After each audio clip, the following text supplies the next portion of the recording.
from the Same places, trap music, this that first react music. They can't hold me back, I'm feeling good cause I'm black music. Can't nobody touch.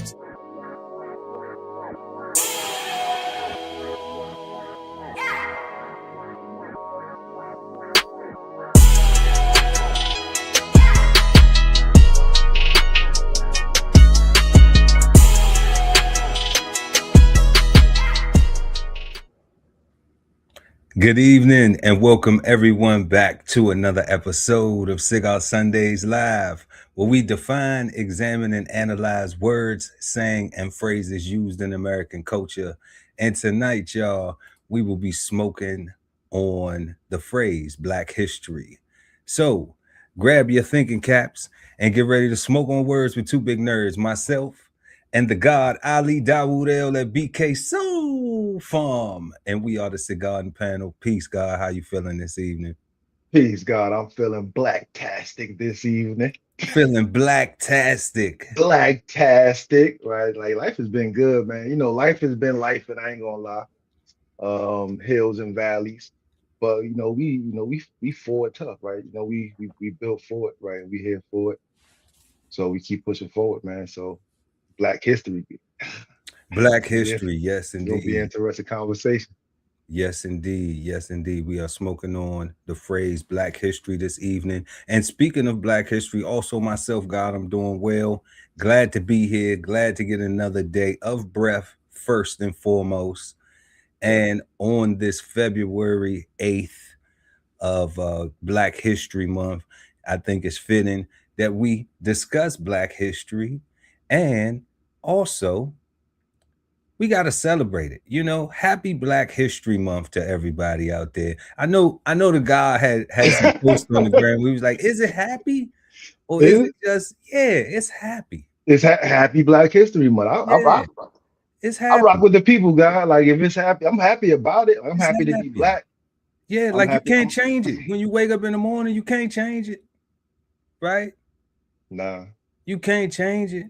But are we going to respect it and honor it? Are we going to be better versions of ourselves, like the God Ali Dawood El always says and reiterates daily on his social media posts? You know, y'all need to go check that out. Y'all make sure that y'all go check that out for real, because, you know, it's inspirational. It's motivational. You know, it gets you going. It makes you feel good to wear this skin each and every day. All right. So we're feeling good to wear this skin each and every single day. We're gonna wish everybody a happy Black History Month. And tonight's show, we are celebrating the late, great Richard Claxton Gregory, aka Dick Gregory, born October 12, 1932, and went on to another world to transition August 19, 2017, was an American comedian, actor, author, and social activist. All right. And what was some of the other aliases, God? Baba Dick Gregory. Baba. Right? Yeah, elder, right? Because he actually did it the right way. There we go. He put it down and actually stood up for his people and stood up for everything that he was saying. At least that's what I saw. Right? He stopped being funny and made everything serious what it was supposed to be, right? If you're gonna hear his voice, you're not gonna laugh at the guy, right? You're gonna actually intake the knowledge and you're gonna ingest the nutrients and you're gonna make yourself better. That's what happened for me. Right. Absolutely. So it's always a salute. Always a big salute.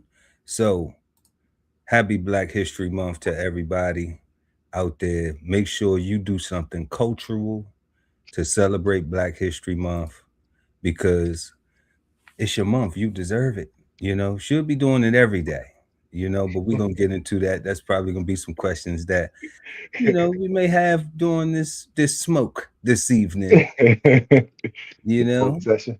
And before we get into tonight's questions for Black History, y'all, make sure to head on over to www.bksoulfarm.com and get your copy of 1060 160 Self-Sustainability by the God Ali Dawood El. Okay, that's 1016 160 Self-Sustainability. Go get your copy, because them prices is getting a little high at the grocery store. Like, they've been high, but they getting a little higher. You know, I was a little disappointed in my recent purchase of some kale. And you know, I was just like, damn, okay, the price is the same, but this ain't the Yeah, wow. bundle, a big bushel of kale that I'm used to getting, man. What's going on with this? You know? So I was like, man, this spring I'm definitely getting seeds in the ground. Um, because yeah, like, we can't go for that. You know, I don't know how consistent that's gonna be. And see, kale is one of them things that can grow continuously throughout the year. So it's like, I ain't get why it's so small. Why was it so small like that? But yeah, y'all go pick up a copy of 1016 160 Self-Sustainability, so you can get all that together for real. And also, don't forget, right now at the DB Chef TV gift shop, we got post your merch to win $1,000 cash. All rules and everything are on the DB Chef TV social media page. Good luck to everyone. It'll only be one winner. And good luck to everybody. You know, we appreciate that y'all participate and pick up some merch. And like we always say, if money's tight, it's all right. You can do something free, and that's smash the like button. And we thank you for that. So let's go ahead and get into our questions for Black History. All right, y'all. So our first question is our house question. What do you think of when you hear the saying Black History? 2, why isn't there more social interest in celebrating Black history beyond February? 3, is Black history about survival, ownership, or both? And why? 4, what part of Black history do you think you should have learned earlier but didn't, and why? And then our fifth and final, last but never least, is the saying Black history bad, good, or misunderstood? And if you're new to the channel, y'all, what we do is we always answer our first question, and then we go and try to find some sort of definition for our word, saying, or phrase. And that's what we're going to do here tonight. Make sure to smash that like button, and let us know what y'all think in the live chat, or in the comment section below, depending on when you're watching this. So, what do you think of when you hear the saying Black history? The God Ali Dawood El at BK Soul Farm. Peace, God. Peace, God. Interesting, right? So I guess the very first thing that I think of when I think about Black history is my grandfather, right? Granddaddy. Right. I think about granddaddy. Shout out the elder, man. Mostly uh because he's old enough to fight in the war.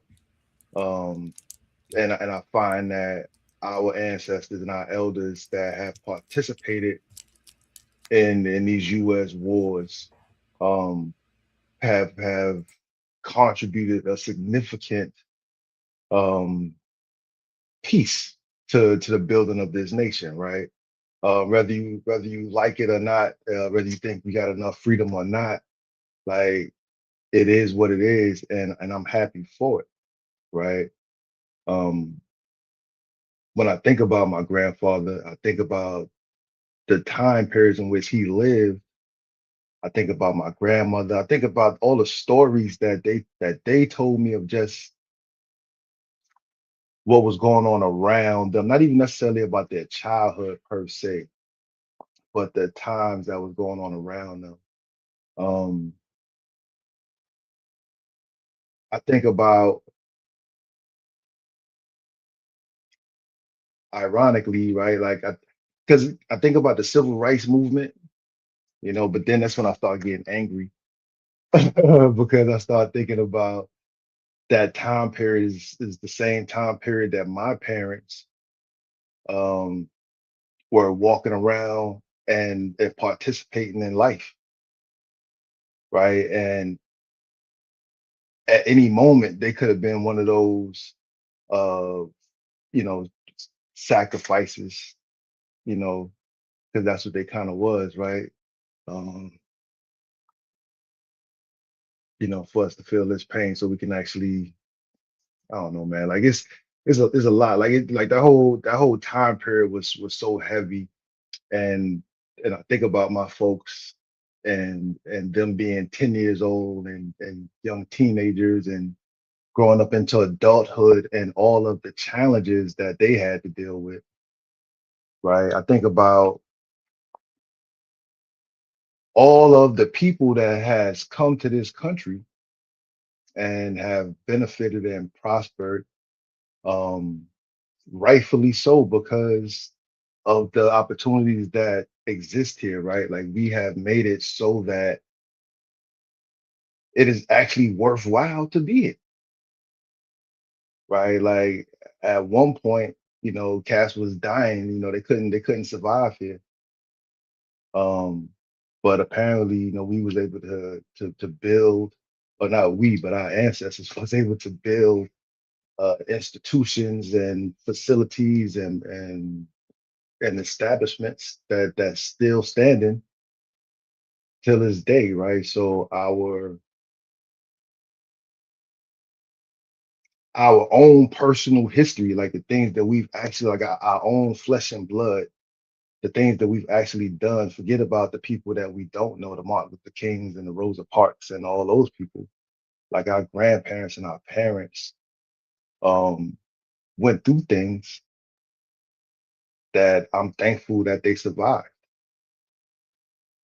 right? What I also think about when I think about Black history, primarily I think about African American history, right? I think that it gets tricky, right, when you get so many other heavily melanated people that come here that may not have always considered themselves to have been Black or their people as being Black. They was more ethnic about theirs and nationhood about theirs, right? What do you mean when you get like a Afro Latino that says like I'm not black, I know Now, black, when you get I'm Afro Latino, or you get a Haitian that a says I'm Haitian, not black, or you get a a African, Jamaican, a Jamaican yeah, says like I'm not black, I'm this, I'm that. I'm Okay, Nigerian, I'm Ghanaian, okay, I'm yeah, whatever. yeah, because Yeah, we right. wasn't just leaving it on the Latino persons. We No, no, get it. no. It's It's spread across the board. That's why I wanted to chime in yeah, to make the point so you did so it was understood to the viewers that when you American black,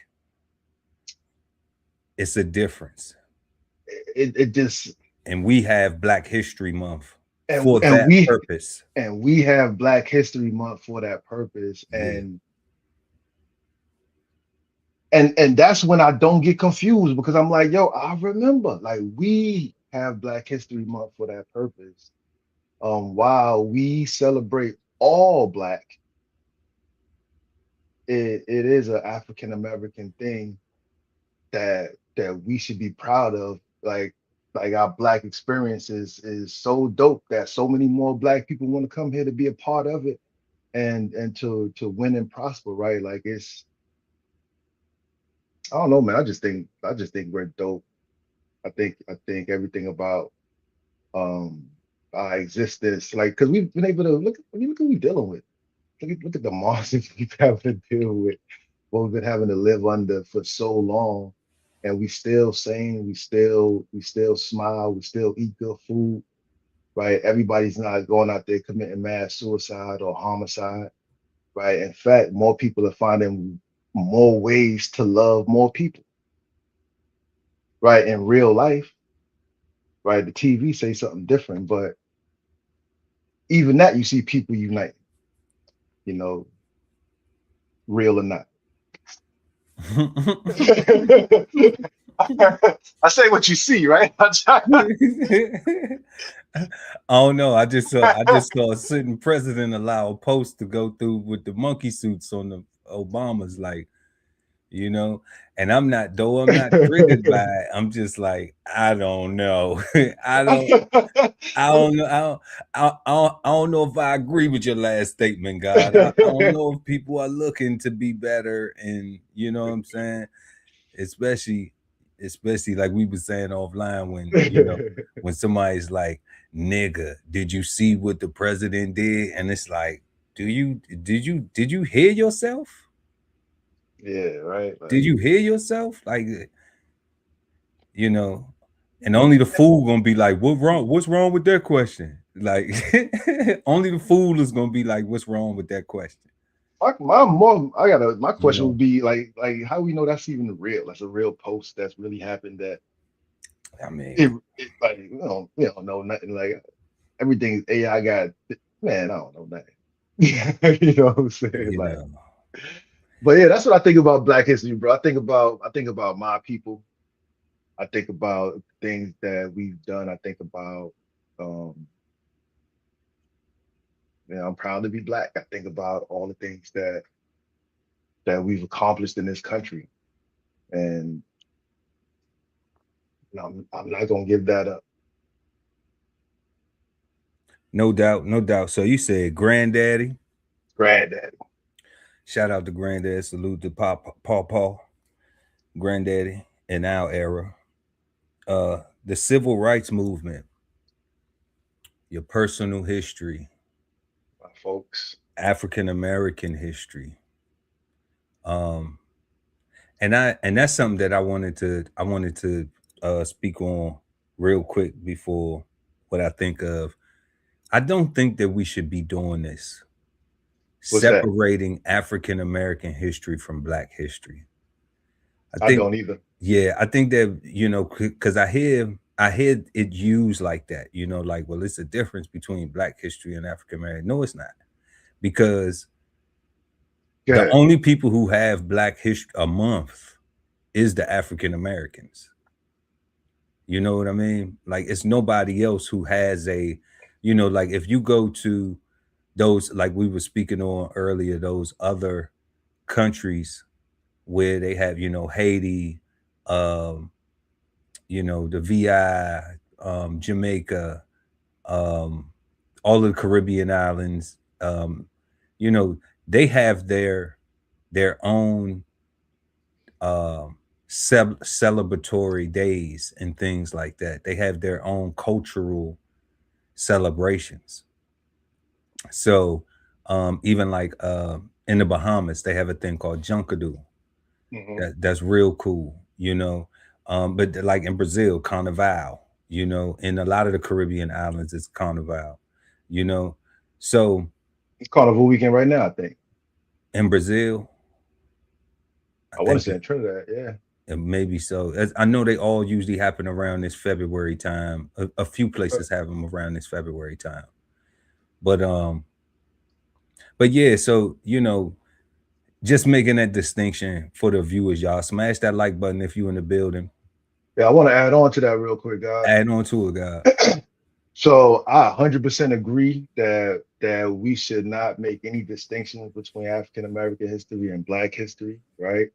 And I want to add on by saying that African Americans do not make that distinction naturally.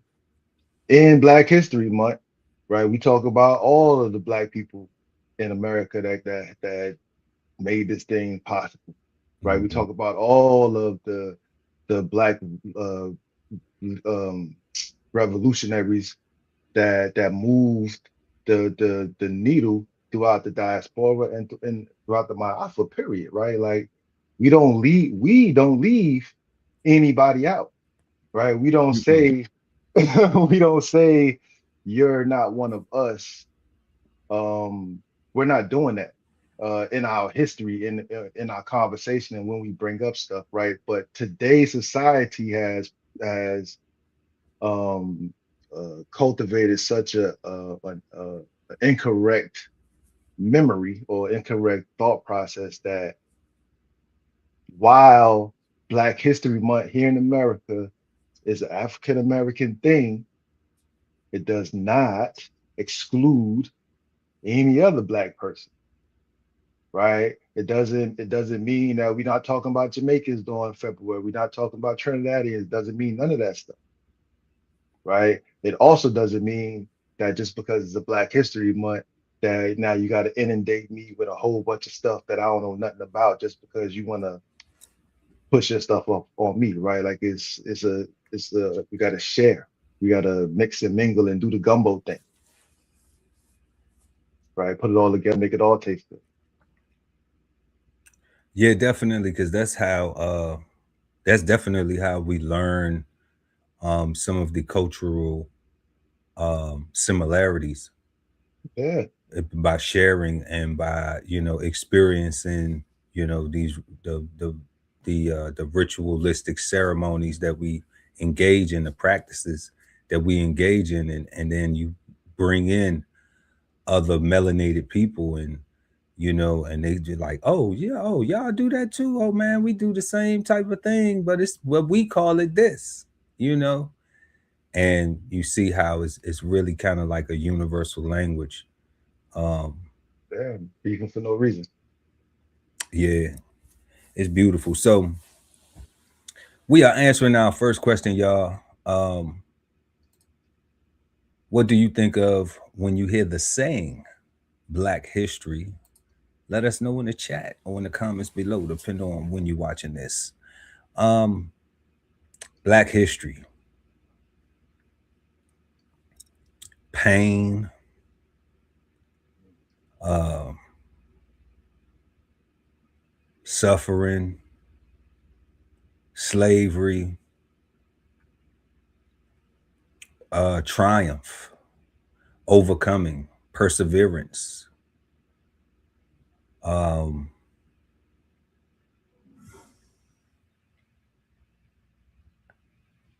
no reparations, um, no real repair, um,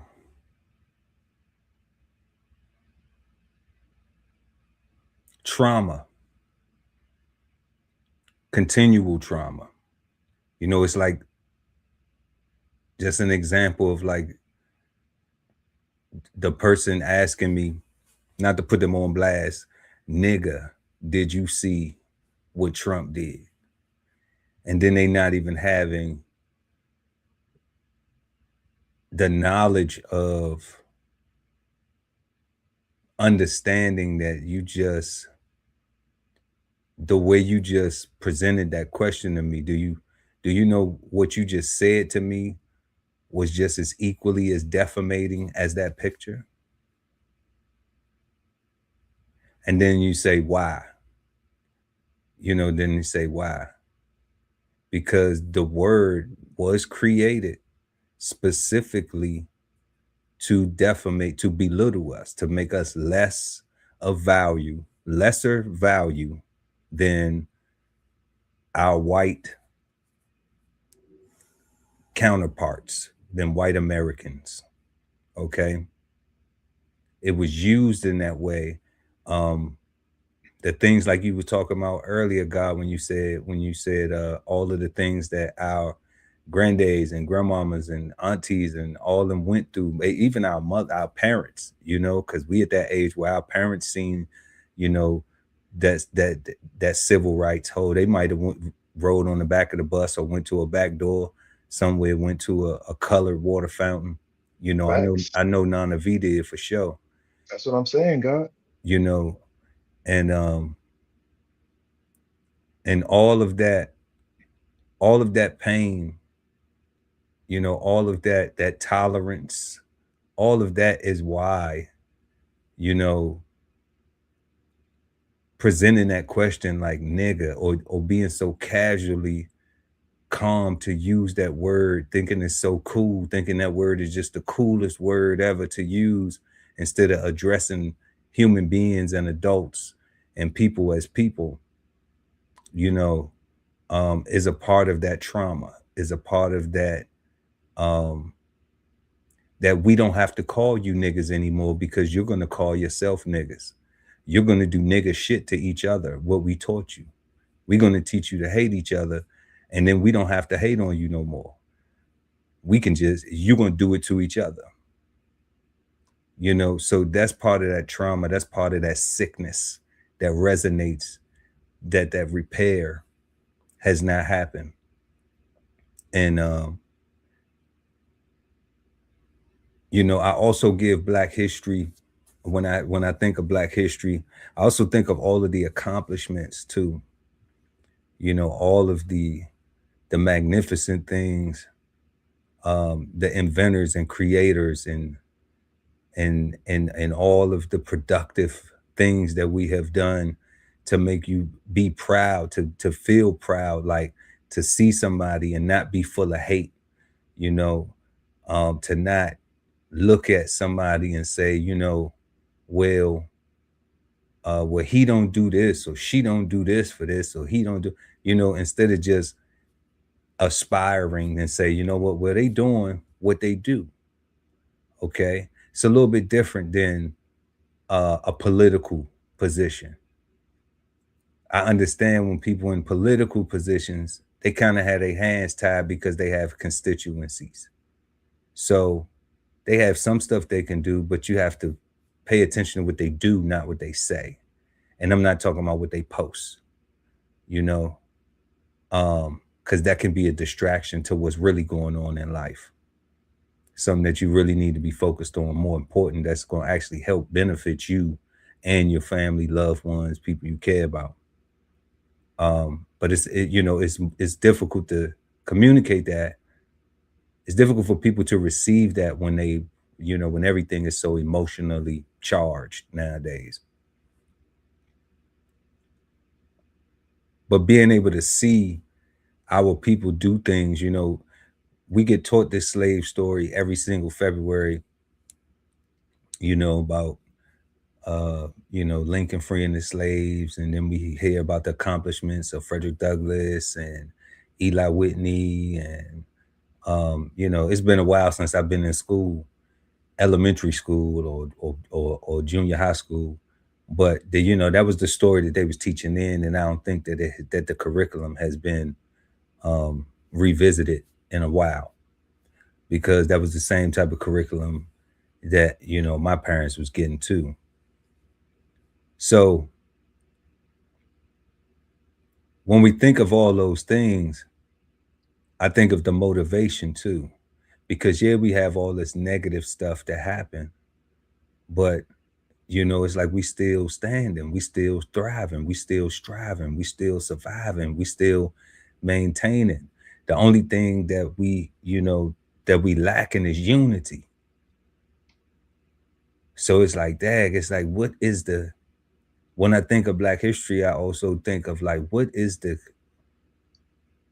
key to making, like, I think of like, what is the key, the recipe to making, you know, Black history be Black permanency? You know, where's permanent? You know, it ain't just a February thing. You know, it ain't just but I understand, like, it's an infection that has happened that permeates. And you know, and we have so many things that it's so many insecurities amongst people that, you know, a lot of people ain't diagnosed. That's one of the things I always say. I say, I'm diagnosed with my shit. The problem is, you know what I'm saying? Like I know what my shit is. I'm diagnosed. You know? Yeah. Like you walking, like some people walk around here undiagnosed and don't know why they just, you know, out here, you know, being complete POSs, you know, or it's not working for them. I know why my issues are what You know, they are. exactly. So That's what I think of when I think of Black History, God.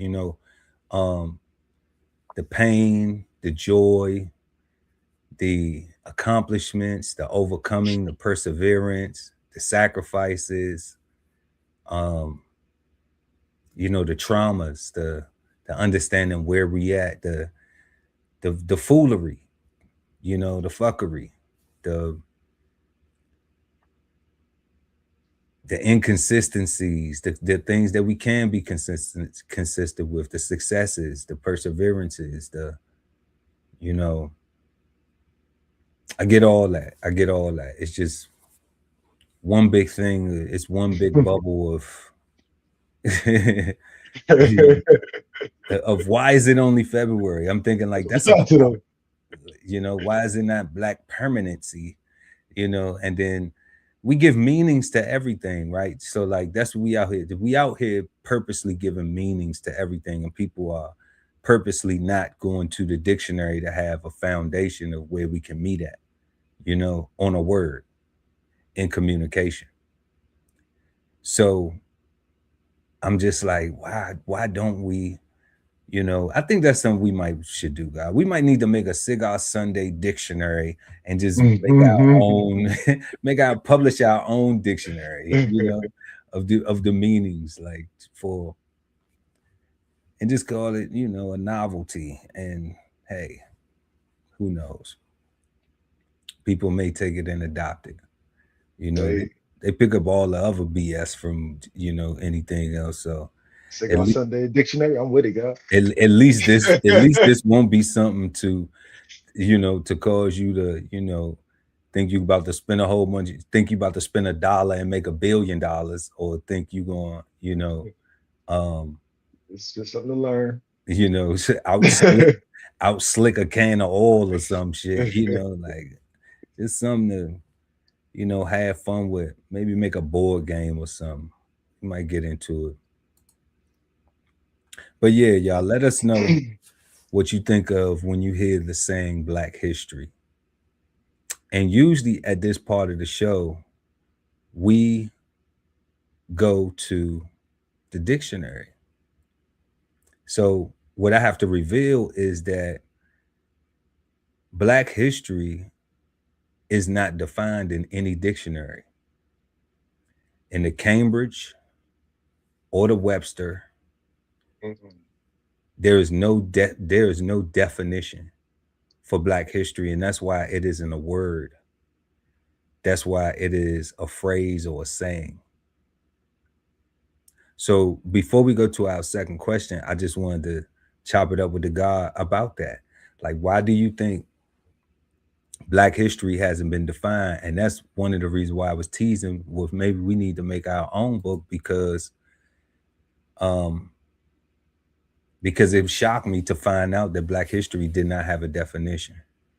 No legal defined definition that was published by anybody.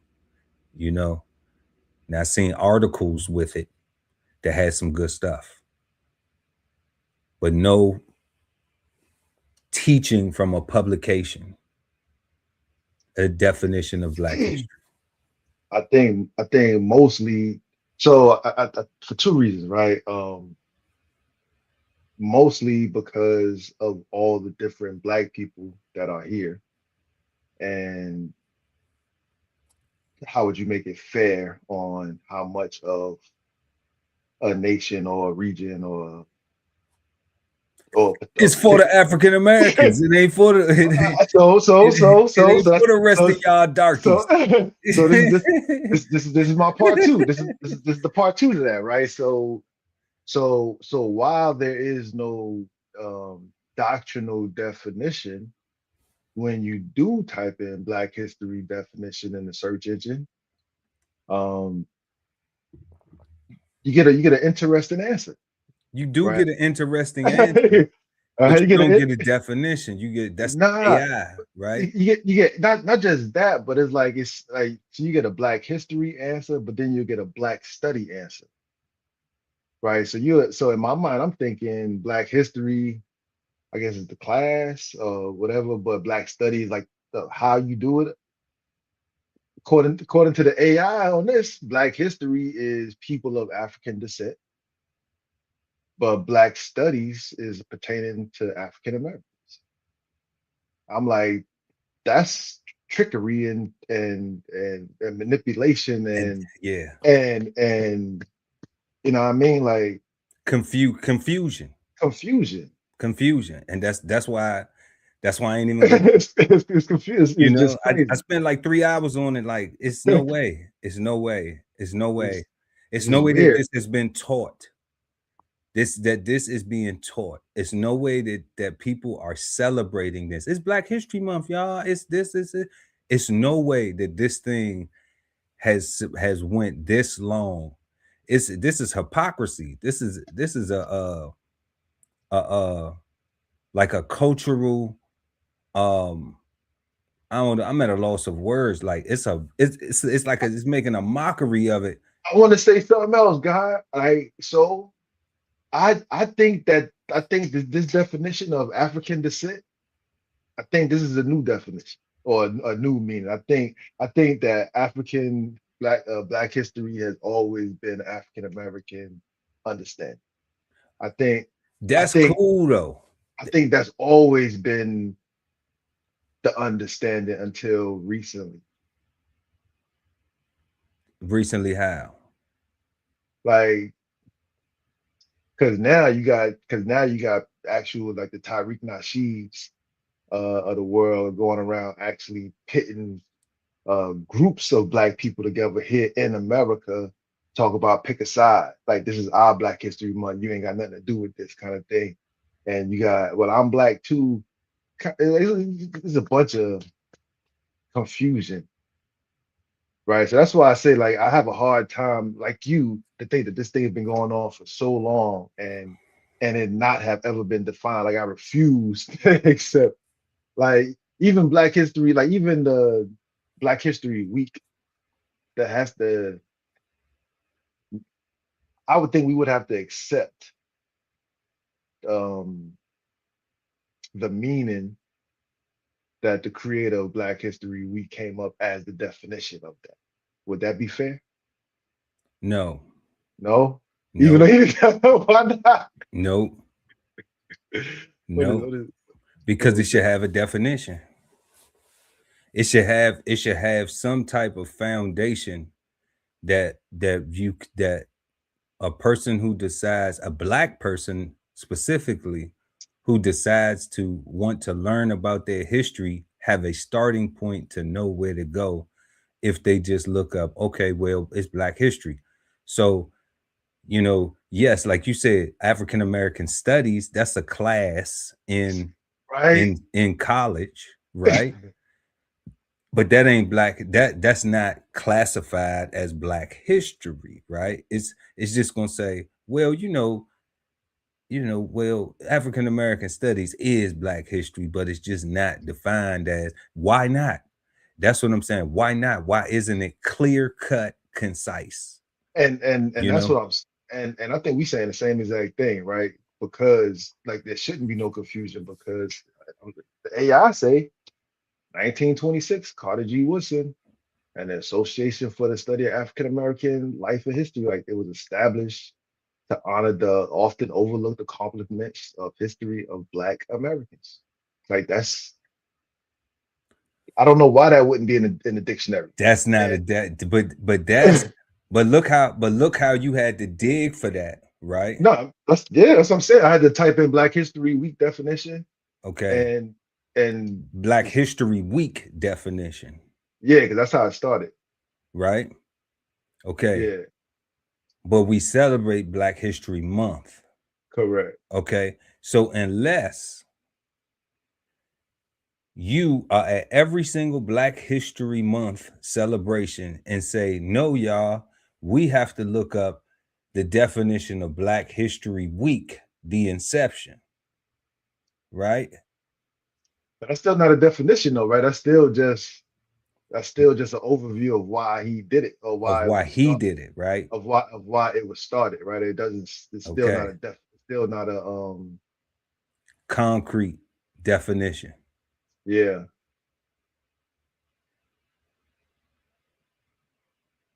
So that's what I'm talking about. Like we just unpacking this, y'all. We just unpacking this. If y'all just joining us, smash that like button, subscribe to the channel, y'all. We on our way to 100 subscribers. Help us get there. Look, Black history don't have no definition. No definition. You know, it it it it it has me. It had me like in certain places and spaces. Like, yeah, all the stuff I looked up for the AI stuff. We got all that, the Carter G. Woodson stuff. We got all Yeah. the African American studies, but it was no definition. That was crazy to me. Like, do you think that some people are sitting somewhere saying they celebrating something every month that don't even exist? It ain't even defined.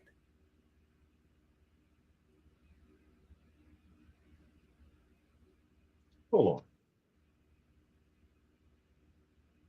And that's wild. That's wild to me because I'm just like, man, like how we have all of this knowledge, all of these great, magnificent, prolific, phenomenal contributions to civilization. Let's keep it a buck. And we got Black history over here in the Americas, and we don't even have a definition. Now, all these scholars, all these lecturers, I think it's time we get together and we figure out what Black history gonna be. Because clearly we've been celebrating it year after year, every single February, and there's no definition. We might be able to. We just need one thing to agree on, actually, and that might be the thing. Let's make Black history what we want it to be. So that's we just wanted to, enlighten, exchange insights, and make the people aware that, like, y'all, it's no definition. It's just the same. And that's not to lessen it, but that's to understand that if we can put that much energy into something that isn't even defined, like this is different. People add meanings to other stuff and don't understand the correct application of the words as they were designed. All right. But we have this whole saying, Black History Month, that we celebrate. And there's never been a definition of what it is. One, I think that's amazing because it says, look what you can do even without even knowing that you're just following the routine of something. You're not even, you don't even know, you don't even have a foundational base to go and reference it with. It's like, well, let's say if it's, you know, a million years later and somebody is like, what's Black history? Well, there's no definition of it. Now we got AI, right? But I mean, AI will bring up something, well, it's a month in February. But okay, so is that just given a month? Is it just a month after that? Black history is something you should be able to be, culturally, you should be able to live through. You should be able to implement and take. We would need a culture first in order to do that. I mean, we plant the seeds. We plant the seeds. It's done got lost. We know the culture's lost, but I think like I think that's how it was passed down culturally, though, has been mouth to ear, right? I don't think it's necessarily. I think that's why it's so easily. That's why it could get lost, and why it could be misunderstood, or somebody could throw themselves in there because there's nothing foundational, and it's just been stories around the kitchen table, you know, what we get in church and stuff like that, right? Like But it's nothing. It's nothing unifying. no, it's more super internal to inspire the individual, one person, and not the group as one group. You know, you think about Black History Program. I'm gonna go back, and then we're gonna move on to the second question. But I have experienced Black History programs where like people been mad, Black folks been mad at each other, like why we gotta do this, why we gotta do that. Yeah. I think we should do this, or I think we should do that.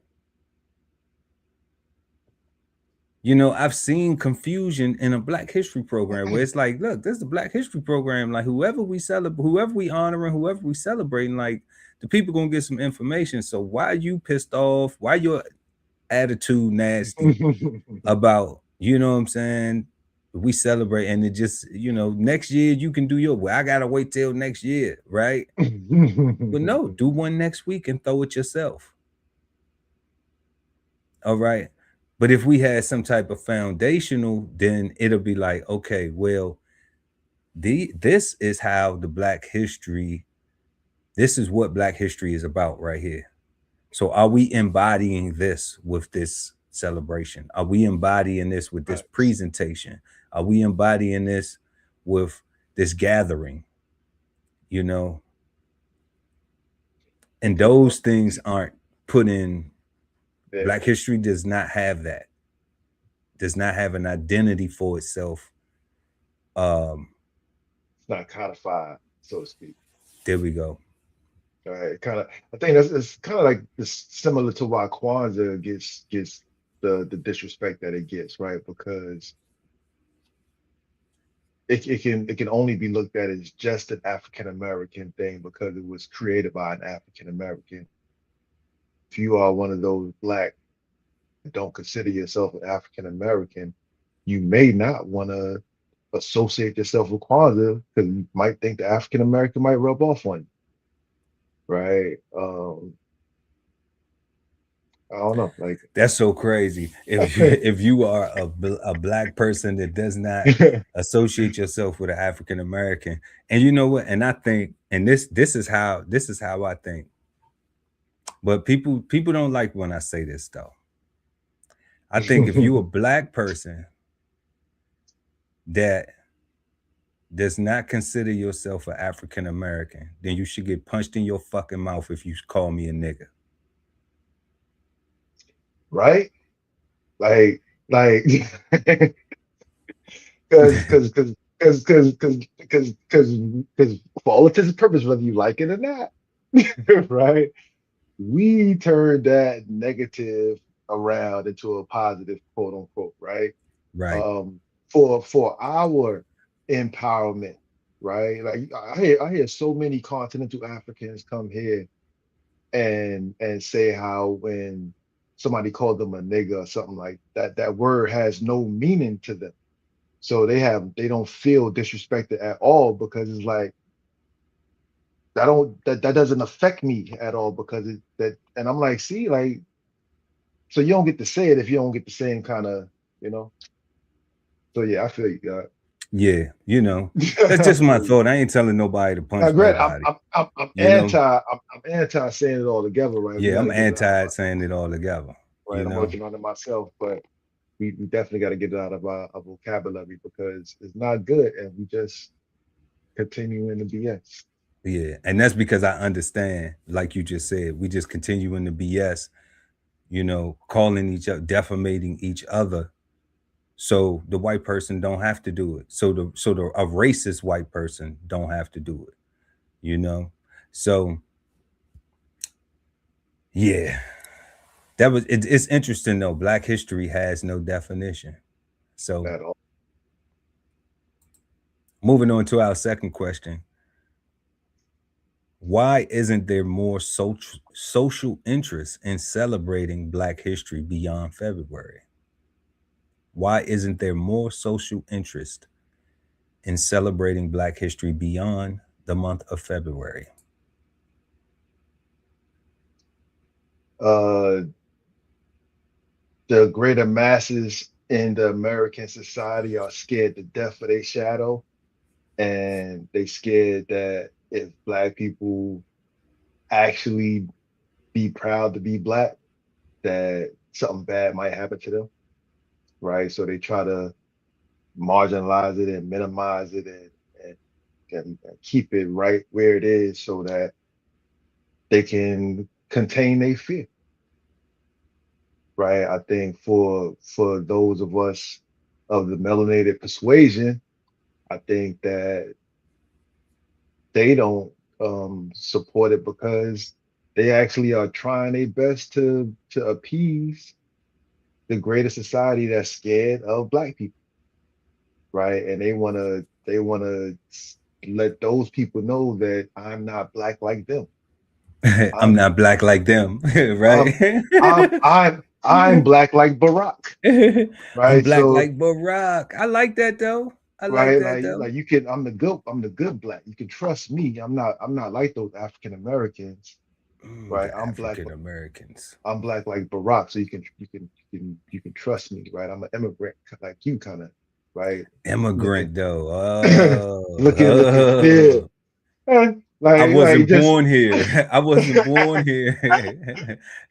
like like like Oh, like I don't know, God, like we moved around. Like it's like that's what I think. I think it's out of fear and laziness, right? And cowardice, right? I think people would rather not be the very best versions of themselves every single day.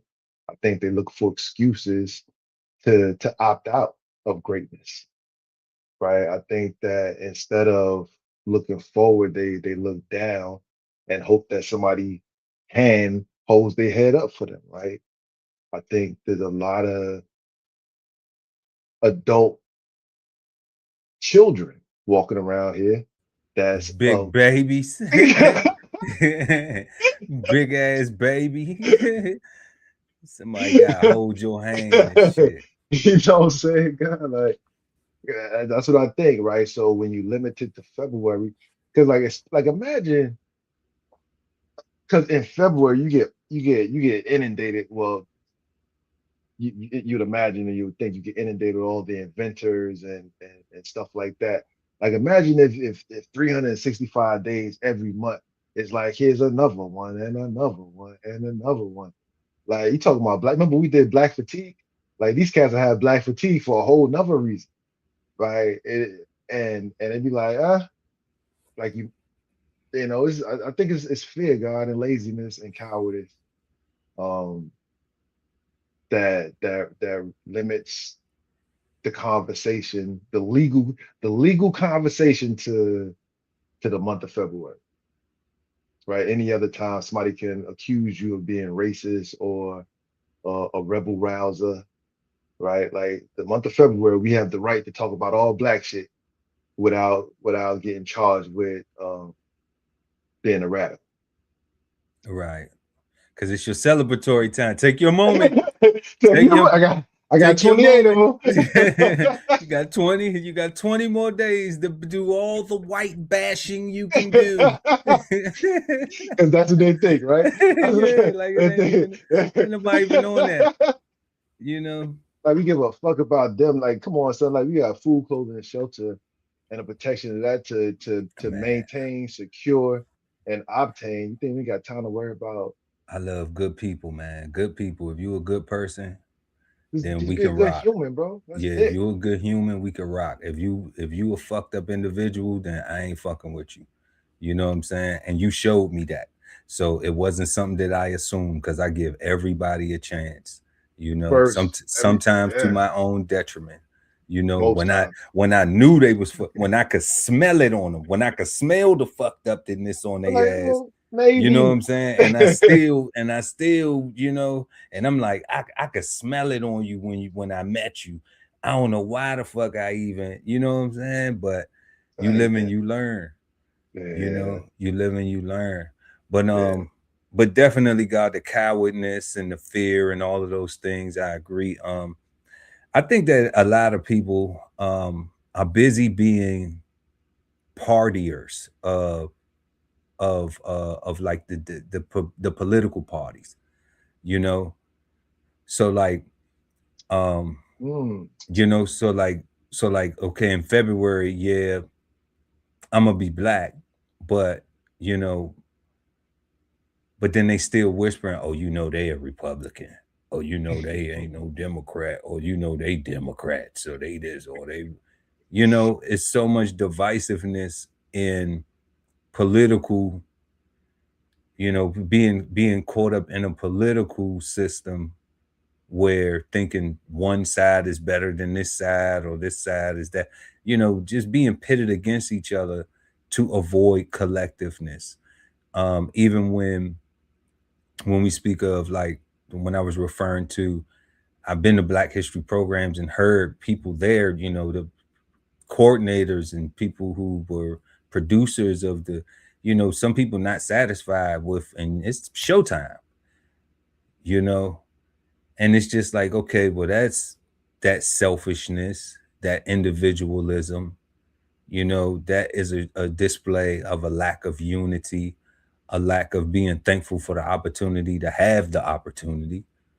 Um, and that's why I think that that's why I think that, you know, after February, it's just like, okay, I'm glad that's over. Let me go back to the club, you know. Mm. Or I'm glad that's over. Let me get back to the church stuff. Or I'm glad that's over. Let me get back to the social media bullshit or whatever it is, you know, that is not, like you said earlier, trying to be the best black version of yourself daily, you know, like 365, 366, you know, 367, 368. You know. Like, why would you limit yourself on your greatness purposefully? Right. You know, like, well it's Black History Month, so I can, you know, and not try to exemplify that and be that on a daily basis, you know, beyond just February. And I think some people don't even give a shit about it being in February because they so overconsumed with everything else, you know. So yeah, Yeah. it's interesting though, you know, and I could be wrong though, you know, but that's why I think that it's, you know, the social interest is everybody so distracted doing other things. And another thing is too, God, is that being proud of being black is not promoted anymore. No. I think that's the fair part though, right? Because it's the sound like, you gotta not be proud to be white, or you about to do something to somebody else, right? Like these people hear what they want to hear for themselves, right? And they make your thing mean something different than that. So nah, like you don't really hear too much Y- pro-black stuff except for in February. Yeah, like I understand the whole multicultural thing, but I'm just like, you know, you still gotta, you know, like nobody's asking the Jewish community to be multicultural. Nobody's asking the Asian community to be multicultural. Nobody's asking the Latin community to be multicultural, you know. Interesting, guy. All those people you just named, all those groups you just named, for the most part, have cultures that are identifiable to other people, Exactly. except for us, Except for us. right? So we don't get no respect because no everybody's saying we don't have a culture. They saying we don't deserve respect because we ain't shit. Like that's why that's why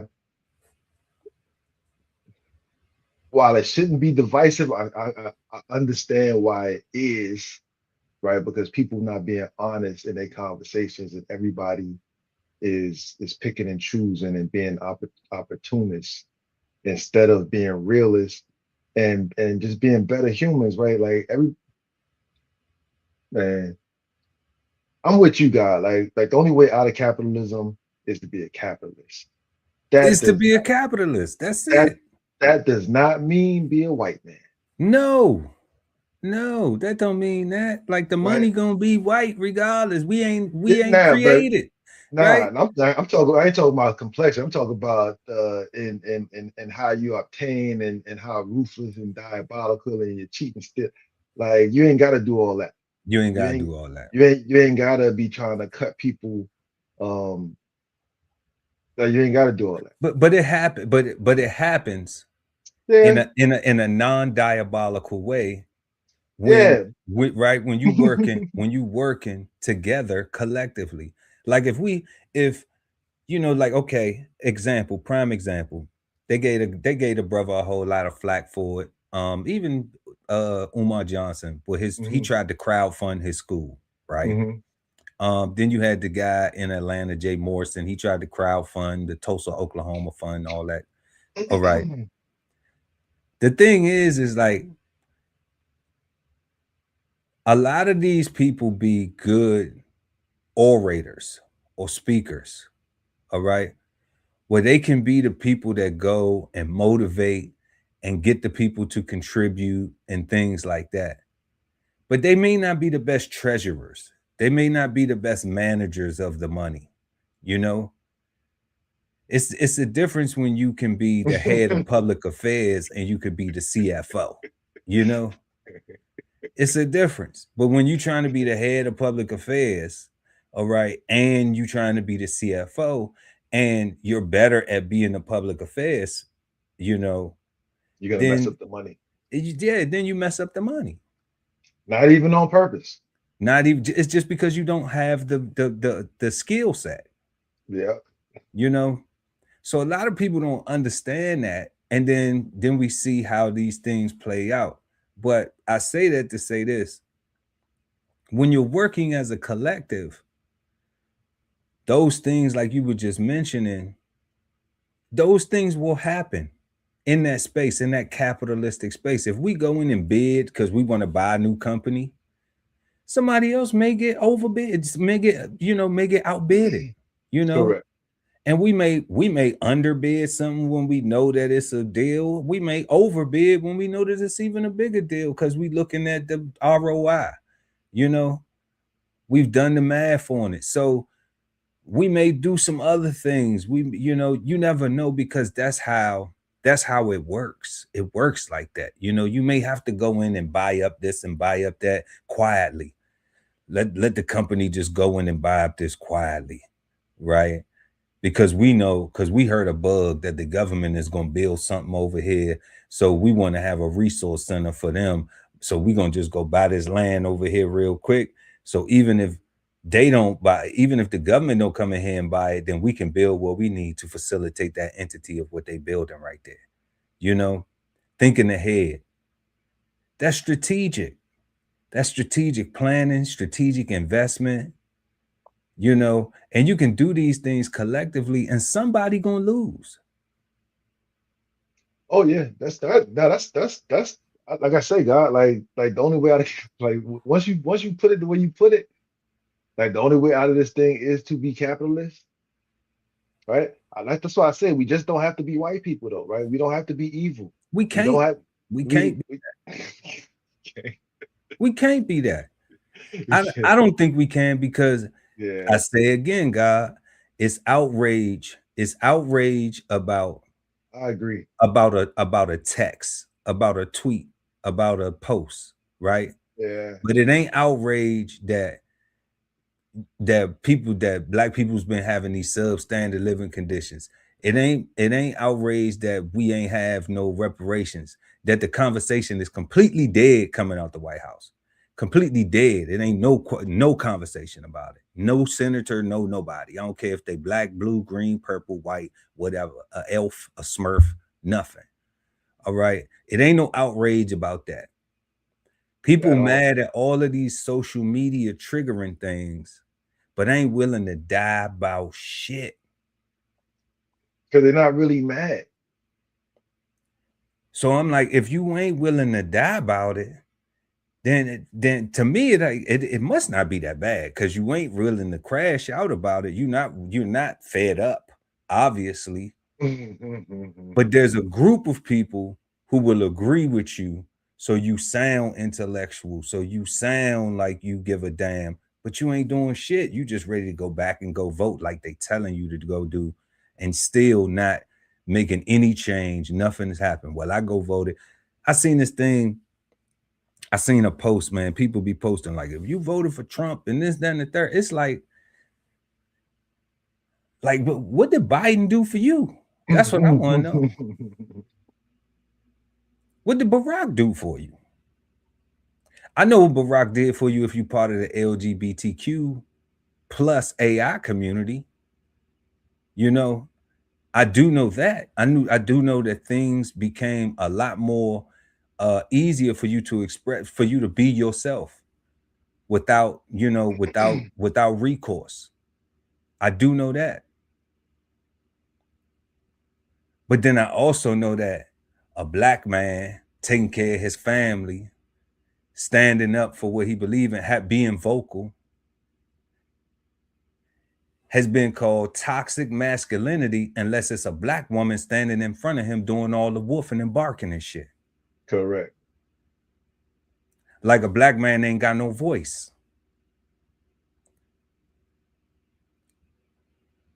So I haven't seen no politician, none, make that be something. Make that be something, proud to be something. Make a brother be proud to say, nah, I'm a black man, take care of my family. I do my thing. That's why I respect it. I'm at home with my kids. I'm providing for my children. Those who can be. We understand sacrifice, and I've been in the service. And providing. I take care. I lend that masculine knowledge to my child. Provide that for my family, like granddaddies and them did. Now you can't even be like granddaddy, or you get chastised. Your toxic masculinity, because you a real fucking man and you ain't taking no bullshit from nobody. You're not giving no bullshit to nobody. You're not putting no bullshit on nobody either. You operating in fairness.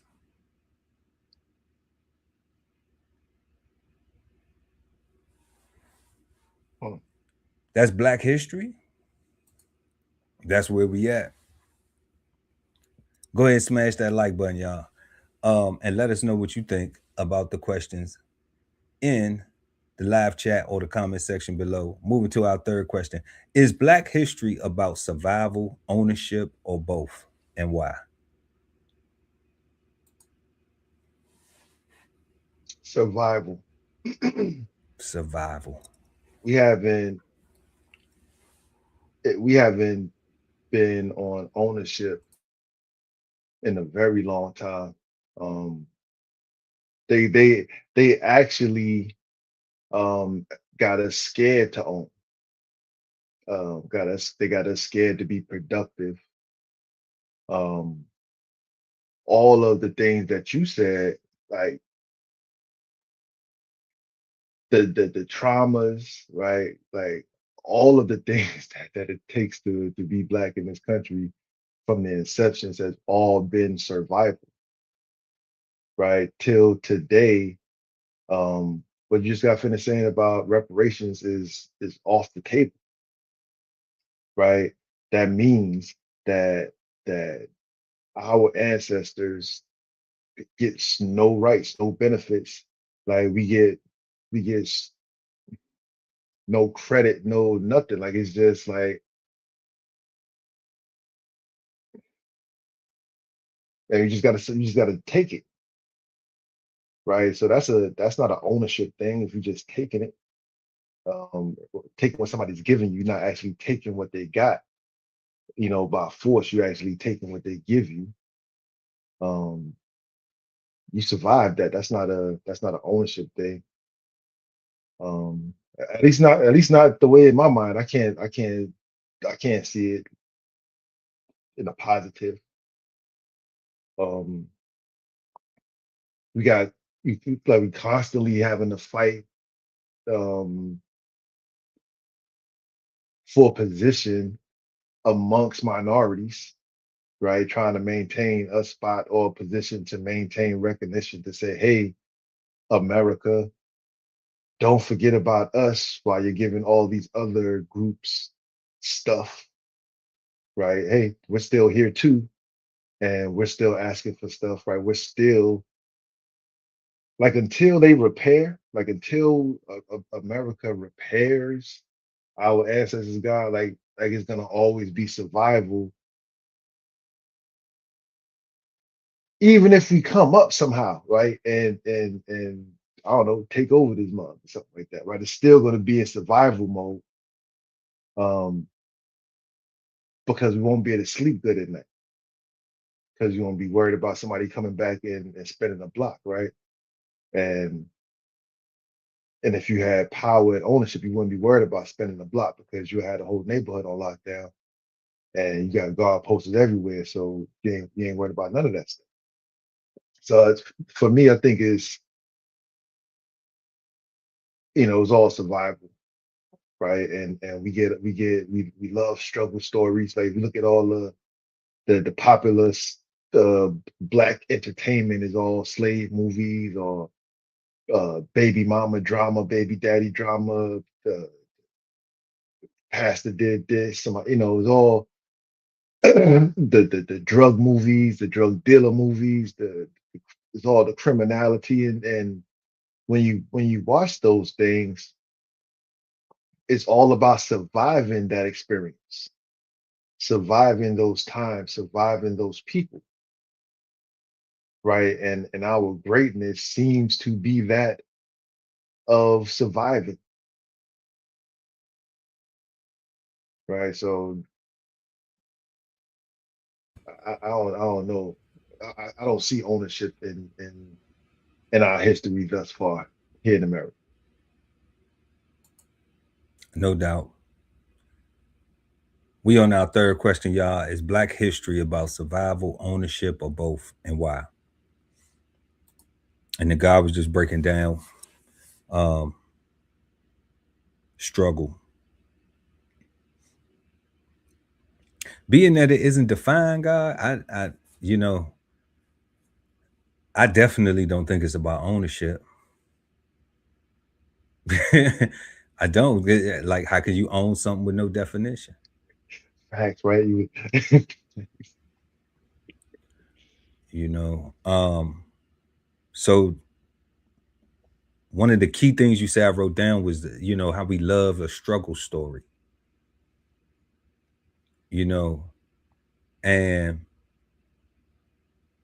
I think that is it. That is because our whole Black History Month is predicated on leading with y'all was slaves first. You came from slavery. Somebody stole you from where you really from and brought you over here. you know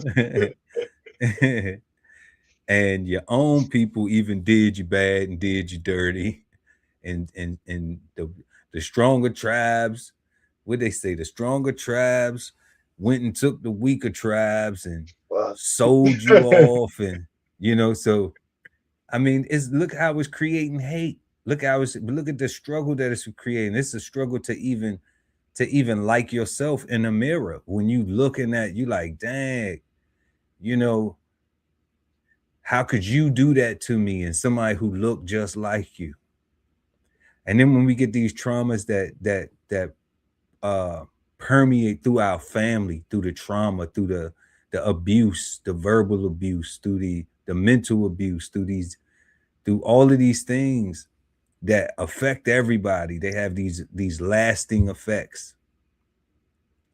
You're like, damn, like this just like birth from this whole slavery thing. Mm-hmm. It's birthed from this whole story. Then when you get down into the slavery, it's Black history, y'all. We cooking. You get the separation of the families. We get the buck breaking and the Jim Crow and the segregation and the, you know, the, like you was talking about earlier, the brutality and the lynchings and all of this stuff. And all of this stuff is just history piled on and piled on. I don't even know how people be now. I ain't gonna be no hypocrite. I used to enjoy the word nigga. I used to enjoy it. I even was a person who uh acknowledged that when Tupac recreated it and said never ignorant getting goals accomplished. So that gave it more of significance because it's like, yeah. But the thing is the ignorance comes in if we don't know where the word came from and what was the point of the word in the first place. Okay. So then we should be selective about the situations that we using when we apply it. Like the brother that was on, shout out to brother that was on when he was like, you know, when I say my nigga, you know, it's like it's my nigga. It feel good. Like it's a love. It's a, you know, using it as a term of endearment. But that's still trauma. That's still trying to take something bad and turn it to something good. That's not taking something good and standing on it. And that's what the power that we have to do through that struggle is to say, I don't want to struggle like that anymore. People don't get that. When they say when I say like nah, like don't call me no nigga, like I ain't your nigga. You know, that's because I'm saying, I'm professing to you, to whoever that person is, that nah, I've been that, but that ain't what I see myself. We can be better than that. We don't have to take that struggle and try to make it feel good now. We don't even have to be triggered by it, by somebody ignorantly trying to use it to get you to come out yourself and be something that's going to appease them. I don't think they're ignorantly trying to do that, guy. I think they intentionally doing that. They know good and full well that they are purposely triggering people that's easily triggered. Right? So the wild part is just like most of the time when people do that, like they could dish it, but they can't take it. Exactly. You know, they could dish it out, but then they victims when somebody else come back with it on them, when they give you the same thing that you given, you know, then now you a worse person when you didn't even open up that door. Okay. So this struggle, you know, is continual. And I think people be in love with the struggle, you know, and that's why I think even more so that we need to define Black history so we can remove that. So we can remove the word struggle from the definition of Black history. It needs to have a definition, and struggle does not need to be a part of it. The things that we've been surviving as Black Americans or so-called African Americans, we know that we've been through a struggle. They keep teaching it every single February. We know we've been through a struggle. Most people go home and it's some type of struggle that they got. It's something, a lack of financial literacy, a lack of access to certain resources. Okay, like we see the struggles, we still living in that, through that. We still living through it. We still making steps to learn and be better if you want to. Some people just complain about shit, but then don't do nothing.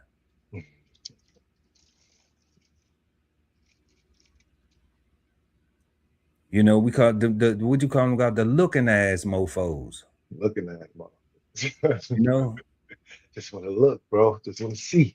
They just want to see something. They don't want to do nothing. They don't want to work together. Nope. And that's what we be talking about. Like that needs to be in Black history, working together.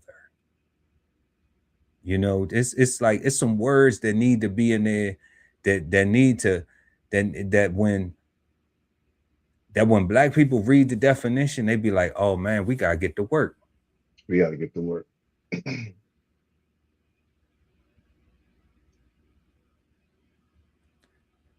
It ain't just gonna be like, oh well, you know, for Black History Month, I had the kids bring in their favorite soul food dishes. You know, so everybody can be serving diabetes and high blood pressure, calling that soul food.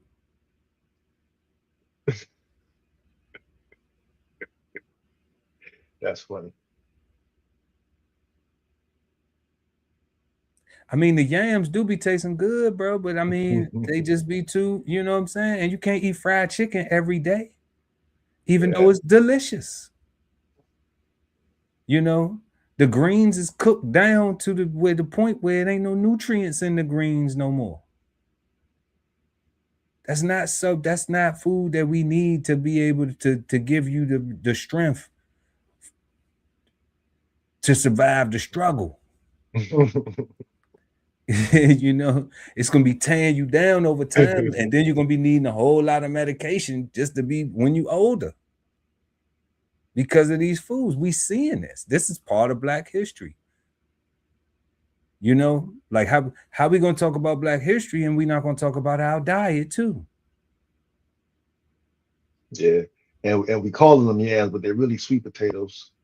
You know, Most people ain't even eating yams for real, right? If they're eating yams, probably wouldn't even have the bad diet that we got now. If we're eating real yams, right? So you know, I mean, you know, they call it candy yams, you know, and they just want the candy. They don't just want the candy. They don't want the yam. Like you might as well go have a Snickers or something. Yeah. You know? Ain't going nowhere for a minute. Hell no. You just ate 3,000 calories. Your ass gonna be passed out on the couch from a sugar high. Yeah. You know, so definitely there's that I'm agreeing with the God that, man, like it's struggle and it's bad, you know, because nobody wants to struggle. I don't know anybody who enjoys, now at least in my circle now, okay, because I have had somebody say to me before, somebody that I grew up with say to me, man, like you sound like you ain't fucking with the struggle no more, Pearl. I'm not. At all. I'm not. At all. I'm not. Promise you I'm not. I'm not with it at all. I'm not trying to struggle with nothing, no more than the things that I have to deal with. Yeah. You know, that's it. Other than that, we turn shit off like light switches, man. Facts. That's it. Definitely can't struggle with no regular stuff. You know? Nah, the struggle days are over. All that's over. So let us know what y'all think in the comment section below or in the live chat, depending on where you at with the show, y'all. We are smoking on Black history tonight. And going into our fourth question, what part of Black history do you think you should have learned earlier but didn't, and why? Let us know what you think in the comment section below or in the live chat. What part of Black history you think you should have learned earlier, and why, God? That's actually pretty easy. The financial literacy. So we learned about Black Wall Street, but really the only thing that we learned is that it got burned down and people got killed in front of their homes and stuff like that. What I really wish I would have learned was the process of creating and establishing, right? And knowing exactly what skill sets were needed to maintain, even though it got burned down and stuff like that, it was being maintained before that, Mm-hmm. right? So that means that they had um, knowledge, skill set, um, they had a reason for the season, like they was doing it for a thing. They had collective understanding, and I feel like that was lost. Um, I feel like that was lost. Right? I definitely think that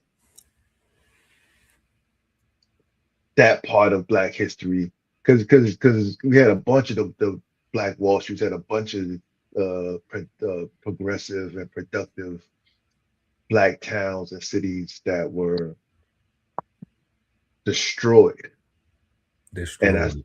that's the only history or the only information that we really get about these great places, right? These things that our ancestors did were that they were destroyed, which just compounds the struggle, and it doesn't speak to the actual thriving that was happening amongst the struggle, Mm-hmm.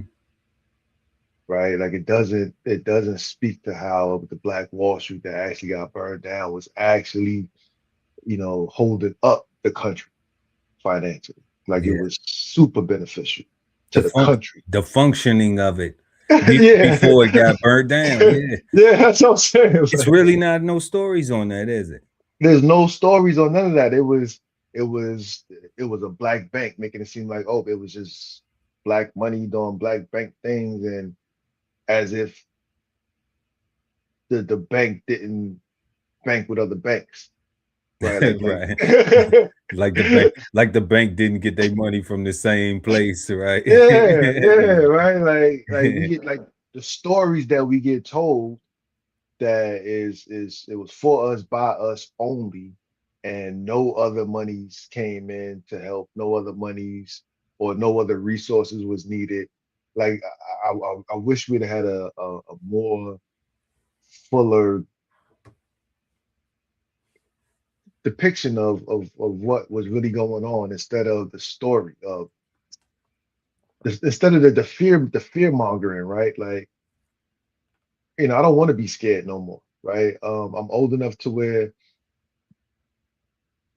I ain't dead yet, so it's like come on, man. Like, the only thing we got is right now, and just do that shit, right? It's Like, a good try. it's a good try. It's a good try. Like, And you we ain't can't be failing. mad at that, Yeah. guy. You ain't failing if you try. Can't be mad at that, right? So yeah, that's what I think. I think the processes of all of the black towns and accomplishments. I'm limited by saying the financial literacy, but it's just it's a whole process, a thought process that I think I don't know how to put into words. That I'm just gonna encompass under financial literacy. No doubt. No doubt. No, I get it. The actual blueprint of what the people were doing, or what the black people were doing in those communities, and how they got to become the Black Wall Streets, you know, or those economic business centers in Yeah, there those we go. in Yeah, those in those black communities.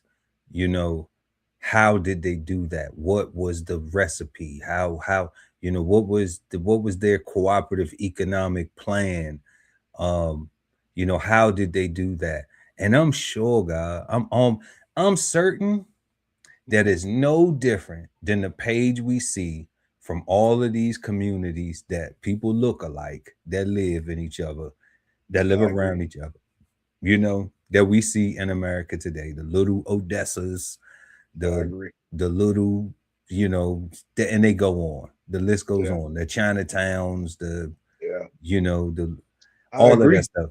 So, like, it's people pouring back. It's people saying we need this. It's people with skill sets, and we have to remember that college wasn't a big thing for blacks until, like, I want to say maybe the 30s or 40s, maybe.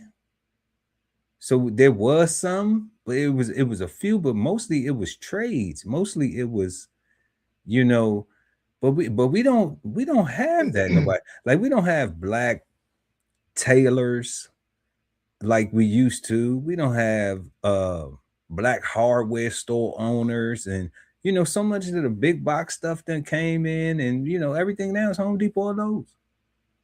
Yeah. Or Tractor Supply. Yeah. Ace downgraded. Yeah.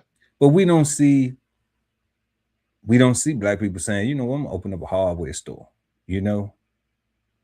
Blackman's Hardware. Like, I'm just gonna do that. I want to do that. I want to compete with Home Depot. Let me see how far I can go. Like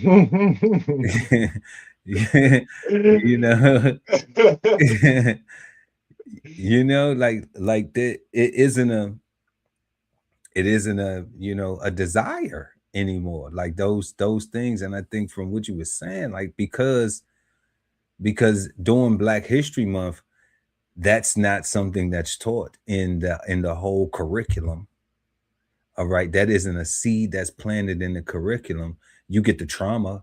Oh yeah, y'all did this, but we wouldn't burnt that shit down and ain't nothing happened. It ain't nothing happened. And then y'all too scared to try to rebuild it again. And y'all too scared to try to rebuild it again.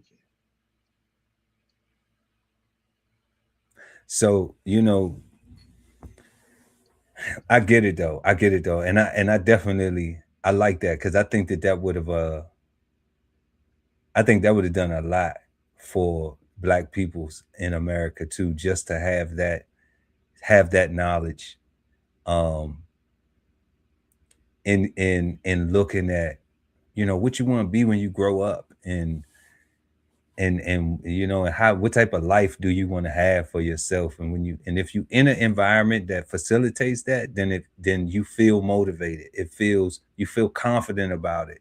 You feel like you have a chance. You feel like you have a shot, because somebody there is willing to give you an opportunity. So I'm almost certain that is the reason how it was able to be more successful, because people were enthused, people were encouraged. I'm gonna go work for Mr. Ali up at the butcher shop. He said if I come up there, he could pay me a nickel a week, man. You know what I'm saying? Like, happy about that job. Yeah, about to go there to take care of my family, man. I'm about to get he gonna pay me $1 a week, man. You know what I'm saying? He gonna give me a whole $1 a week. Because that's when a nickel might buy you a loaf of bread, a pound of flour, and some, So I could understand that, how that would, would just create a beautiful blossoming Black community thriving. And I could see why if somebody didn't want that, they would want to burn it down. Keeping it all the way. 1,000 hours Black History Month. It ain't like that. It ain't like that ain't what happened. So we ain't talking down, right? We talking about 100% what happened. We talking about American history, Black history, right? So if they ain't want us to talk about it, they shouldn't have did it. Plain and simple. But what part of Black history do you think you should have learned earlier but didn't, and why? I would take it back to ancient. I would have liked to have known that that we built pyramids, and we actually had civilizations that traded and built waterway systems and cultivated society. There was this National Geographic thing, and I don't know how credible National Geographic is as far as what they come up with or whatever. But when they said that the Nile Valley was the cradle of civilization, Okay, now people can interpret that however they want, and it's a whole bunch of different stories about this, that, and the third. But let's just say they right, and we look at the people that look like black peoples, all right, and we look at all of their accomplishments and what they were doing. I think getting that prior to well, it's February, and you know, you were slaves, and those people took you and brought you here and just gave you this, and getting that right there would have been like, okay, so maybe then you have some understanding of a caste system, and you understand government a little bit, and you understand politics and structure and social structure. So um you understand tribalism, and so it's getting all of these different things. So before you get to that slave story, if it's real, but we're gonna say that it's real because they keep teaching it. All right, so they want us to believe it. So before you get to that, then it gives you something to actually know, like to say, okay, well, why did that happen? How did it get there? How did these people, these advanced people, these people of great uh mathematical and scientific accomplishment, how did they get to this place of, well, well, we're gonna take them weak ones over there, we're gonna sell y'all to them Europeans. Like, how did it get to that? And I think that, like, if for me, like, if I would have got that first, and honestly still haven't got that. I still don't understand how that slave story correlates to um to the breakdown of the people and the tribalism and all of that good and all of that stuff that's wrapped up in that. To, if, like we say, if adding truth to this story, to this slavery story of how the stronger tribes took the weaker tribes and sold them to Europeans and all this other stuff. Like, how did we get there? Why is that when we were so great? Like, what, it wasn't enough for everybody? Like, you telling me the biggest continent on earth, it wasn't enough land, it wasn't enough resources, it wasn't enough women to procreate? It wasn't, clearly, if it was weaker tribes, it was women who were slaves too coming over on the boats. That's what they saying. It was children too.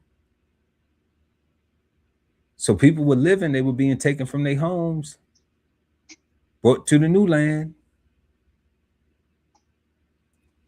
So I think that if we got that part of the story, there may have been able to call some bullshit on a couple of things and understanding how that all played a part. But then you will also be able to look at yourself and be like, I come from greatness. So even if you are a product of that, you can be like, okay, well, a tribe can separate just by a brother saying that he don't want to follow the rules of the father and the family. So he just go over here on this land, and now he start his own tribe. But then you still got this, this father over a son, and the father now he got his own tribe, and now he got his own tribe, and they still procreating, and it's still, so you can still be tied into each other. It's still supposed to be one blood, right? So if that's the case, then even though we may have been considered a weaker tribe, we were weaker because we didn't have the resources, because the resources was limited. But it wasn't that we wasn't capable of obtaining them resources. You can only not be capable of attaining the resources if you're being oppressed. That's it. But if you unify enough, you might have to go fight, though. You might have to risk your life. And that's why I be talking about that. Like, people ain't willing to risk their life. They don't want it bad enough. Especially if the people is going to continue to oppress you, and all you're going to do is take it and complain and beg them to stop. Yeah.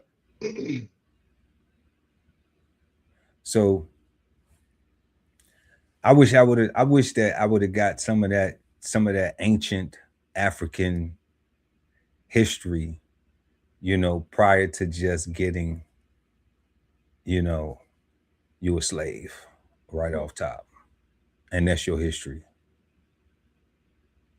Because it took a long time. It took, it wasn't until I would say maybe I was about 15 or 16 before I started getting that information. And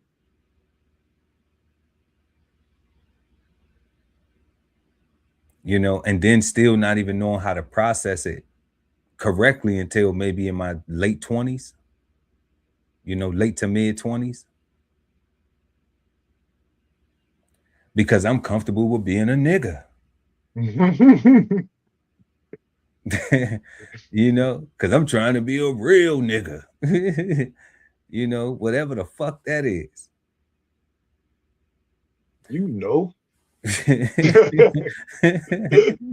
It's some bullshit. It's some bullshit. Definitely. So we have just been answering y'all, what part of Black history do you think you should have learned earlier but didn't, and why? And let us know in the live chat or in the comment section below whenever you're watching this. And we respond to all the comments, y'all. And yeah, let us know what y'all think, man. It's one of them things. It's Black History Month, and we always constantly learning. So let us know what you think. Also, y'all, smash that like button. Smash that like button. We appreciate that if y'all do that. And also subscribe to the channel. Share the content, y'all, too. And hit the notification bell so whenever we go live, you never miss an episode of Cigar Sundays live. Before we go to our fifth and final question of the evening, last but never least, we're going to go ahead and jump into these flavor bombs. Once again, y'all, happy Black History Month. We are celebrating the late, great Richard Claxton Gregory, a.k.a. Dick Gregory, Baba Gregory. And yeah, we're going to go ahead and get into these flavor bombs. The Flavor Bombs, presented to you by DBCHEFTV. So, our first flavor bomb tonight is, y'all, we got Dick Gregory speaking on America. And we got a clip. It's an older clip, but you'd be a pretty surprised at what he's talking about, and how relative it is to today. And then we're going to go and pay our respects to Dr. Gladys Brown West, Dr. Gladys West, creator of the GPS. All right, she just passed away. She was 95 years old. And y'all don't even know, we have people, Black people among us. She was 95 and she just transitioned. But we got Black people alive that's doing some fantastic, fabulous things, y'all. They're still doing groundbreaking stuff. And it's just not getting the light that it need to get shined on and to get motivated. It's so much light being shined on, so much negative stuff, encouraging people to do, scams and sell your body and pop pills and do drugs and slide and kill and murder and have no respect for nobody, even less for yourself. And, we just gonna highlight, we ain't on that over here, No. We ain't on that over here. So we gonna highlight our people, what they got going on, because It's Black History Month, and that's what we doing. Let's get into the Dr. Baba Dick Gregory. Do you believe the American political system is sophisticated enough to deal with complex issues? No, I believe it's too unethical, and that's where I believe it's going to swallow up itself. And I believe we're going to look around and have mass chaos in this country. Chaos? You're talking about violence? I'm talking about violence, yes, because white folks are not going to tolerate being out of work. White folks not going to tolerate being told they cannot own a house. White folks not going to tolerate being told they can't go to Florida and get them some sun. And that's just what's fixing to happen. They ain't never had to worry about me, because when I tore up something, I tore up my neighborhood. White folks will blow up the bridge. They will blow up the bank. And I'm saying, if we don't look and see where this country is headed, because you have white folks in this country that's never been without a job, that's never been without a good job. When I got a good job, I was surprised. I never expected it. When I found out I was going to college, I was surprised. I was the hero in my neighborhood. It's expected for white folks to go to college, and all it wants, this lifestyle. There's only two people that can survive this country. The Indians will be able to survive it because they ain't never had gas up on them. They ain't never had a thermostat to turn down. And black folks might be able to survive it, provided we can get out all that silliness and stop trying to emulate something that we're not. You keep talking as if something dire is going to happen. Chaos if the economy falls, a revolution if the political apparatus collapses. And yet, I don't see much evidence of that. I see instead resignation, disillusionment, a retreat into self-centeredness, the me decade. I don't see any sense of the flames that might flicker into real change. I wouldn't see it neither if I wasn't watching the economy. And I'm not saying that we were cleaner back in that last depression or pure, but conditions forced me to live next to you as my brother. So I knew what dinner was. I don't know who lived next to me now. I don't know who's upstairs. I don't know who's downstairs. I know one thing, every other person got a gun. And when you live in a nation that would squawk more about registering their rifle than registering their children, then we're in trouble. We are completely in trouble. And I think a 91-year-old white woman said it better than anyone's ever said it. And that was this past summer. This white woman in Houston, Texas got arrested for shoplifting. Her picture went around the world. And Americans sent that woman $25,000. And she held a press conference and said, thanks, but no thanks. I don't need your $25,000.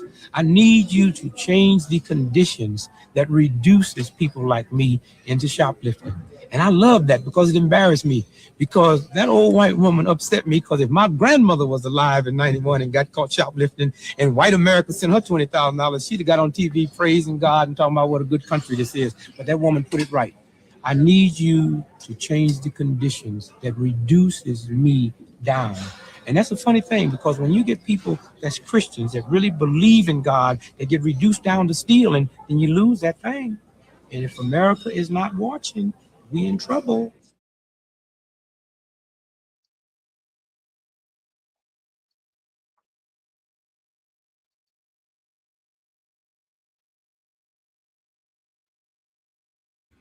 What you think, All facts.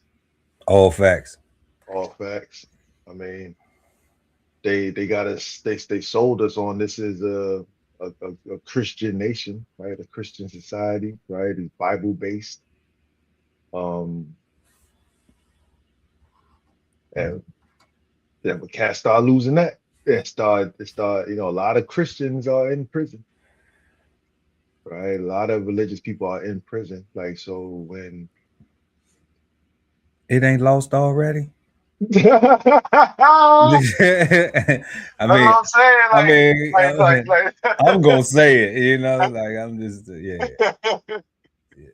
ASSHOLE. Yeah, I'm gonna say it. Everybody got one. Yeah, bro. Like we in trouble right now. Look at what's going on right now. Like, you know, black people been getting killed by police, you know, disproportionately on TV. On TV, not in real life. Not in real life. Well, so I say on TV because they don't show cops killing white people on TV, right? Or on social media and stuff like that. It's mostly cops killing black people. Is what we see. Lately, right? Though, we've been seeing what that's Baba was talking about, though. Yeah, right? That's what I'm saying now, right? Like, yeah, lately we've been seeing like now that you start to see this is like we gotta do something. What he's saying is right because they scared, right? And it's like, oh no, you can shoot the niggas, but not us. Yeah. right? We gonna tear this whole thing up.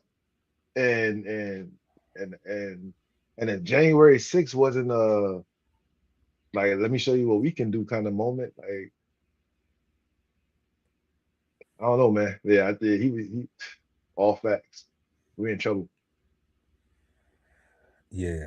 And people keep coming here and bringing their ideas and their cultures to this mess, to add on to this mess that's America, expecting something better, right? Interesting. At least some pieces of paper. You know, at least some pieces of paper. You know, so definitely what he said about people watching the economy guy, and that's why I said, like, you know, a lot of people that I talk to, you know, they'd be like, you ain't see this. I'd be like, I'm watching the economy. I don't give a shit about Trump's tweet. I don't know. I don't mean care. anything. You know, I don't care what Obama did or didn't do for black people. He watching the damn economy because he not exempt. He might have a place he can go. He might be exempt from certain laws. Correct. He may have some insider trading stuff. All of these politicians, all of them. Yeah. Okay. But they not exempt. They still have to balance their budget. They still gonna get hit with inflation. Don't matter how much they got, generational wealth they got. If it ain't worth shit, by the time the whoever it's supposed to get, then guess what? Like, it was just a whole bunch of paper you saved up, and guess what? It don't buy the same amount of shit today that it will in 20 years. Just like when granddaddy and them, who we was talking about, and grandmom and them, when they had $100 back then, the $100 don't buy the same amount of thing today. Nah, $100 back then was like 1,000. Like 10. Yeah, there was you can get a lot. 10, come on. You can get a lot. You get paid $1 a week, you in there. You can get a lot. $100, you can get a lot. So you talking about you got 100 of them, you balling, you staying at the Ritz. $100 today, you might be able to go to the movies. Man. Couple bags of groceries, maybe. You know, depend on your palate. You know, even the cheap shoes, even Payless sneakers. You know, Payless tennis shoes now, $40 now, $50. You know, like, dude, Payless don't even exist no more. You know, yeah, they'll Payless joints is $40, $50 for real. God, I'm just talking. I don't, you know, sometimes I just be saying shit. You know, that took me out, God. I'm like, like there's no Payless and Payless. I don't even know. You know, hey, I know the dollar store ain't the same no more, but I'm like, I don't know if I even. They still got Payless. I think I still seen the Payless. You seen the Payless? You ain't stopped in there and bullshit though. Nah. Hell no, nah. We did that already when Payless was cheaper. When Payless was cheaper, we was in there. I ain't above it now, but let me say this. In comparison to like Walmart, stuff like that, if you walk past Walmart, you still gonna pay, you know, $30, $40 for a pair of shoes in Walmart. You know, unless you're getting some slides or something like that, you know, you can go and grab you some slides for about, you know, $12, $13 if you just need something real quick, you know. But I mean, look at that. I mean, when we talking about going in Payless, I remember as a kid to go in Payless, you know, Nana V took me in there like, you can't get them Jordans, but you can get about 5 pairs up in here for, you know, for this thing. We're going to get you some dress shoes. We're going to get you some play shoes. We're going to get you some school shoes, 2 pairs of school shoes, pair of dress shoes, play shoes. You know, you're going to get yourself together, you know. So it definitely is a difference. And that's the reason why I focus on the economy so hard. That's why I'm just like, yeah, part of that financial literacy now is like, we struggle to try to get that collective you know, that collective, that cooperative economic thing where people can get together, work together, agree to disagree, and not forget the goal, you know, and focus on what the goal is, and that be our thing. Even when you get there and you like, he gonna say some dumb shit. I don't need, so he always gonna say something rude, or she gonna do this, or he gonna say that. But guess what? What's our goal? And as long as we stick to that, then we are all there for the same purpose. So all of that stuff is working through whatever we need to do to reach that goal. Correct. You know, and since that is so difficult, then and like we say, it's Black History Month, and I gotta have my own bootstraps. I gotta make sure my bootstraps is tight. Then paying attention to that economy is important. You know, so example, I'm more concerned about what Trump is doing with the tariffs than his tweets about the Obamas in monkey suits.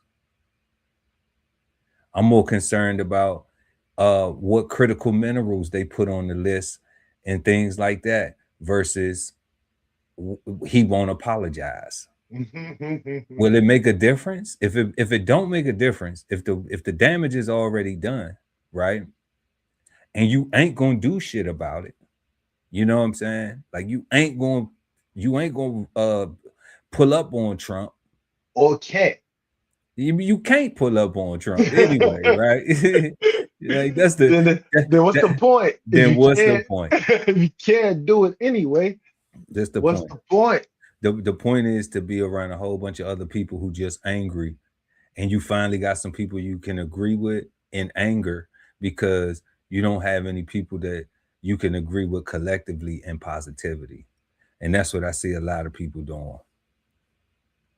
But that's just my opinion. They may disagree, but I asked them to check their record. I asked them to check their personal circle.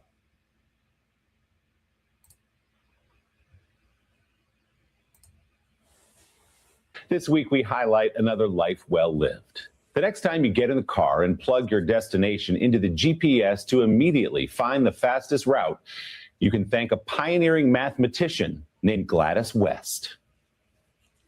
Gladys grew up on a small family farm in rural Virginia, the daughter of sharecroppers. As high school valedictorian, she earned a scholarship to Virginia State College, where she studied mathematics. A few years after graduating, Gladys was hired at the Naval Proving Ground in Dahlgren, Virginia, where she was one of only 4 Black employees. One of the others was a man named Ira West, who would become her husband of 67 years. While programming large-scale computers and analyzing satellite data for the Navy in the 1980s, West developed an increasingly precise and accurate map of the Earth's shape. Her algorithms and data mapping created the functions and laid the groundwork for the modern global positioning systems, or GPS, found in phones, cars, and in military weapons. West retired from the Naval Surface Warfare Center in 1998 after 42 years of service. At the age of 70, she went back to school, earning a doctorate from Virginia Tech. Dr. Gladys West, whose groundbreaking work paved the way for GPS, died last weekend in Fredericksburg, Virginia. She was 95 years old.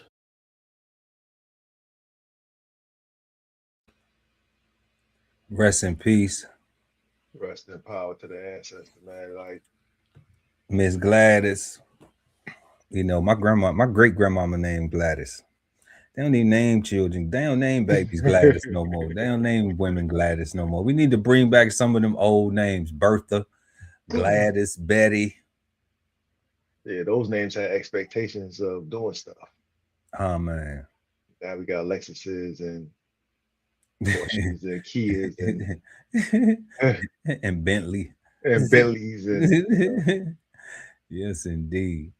Nah, so, shout out to her. And 67 years of marriage. 67 years of marriage. Man. Beautiful. That's beautiful. Beautiful. And she met Ira.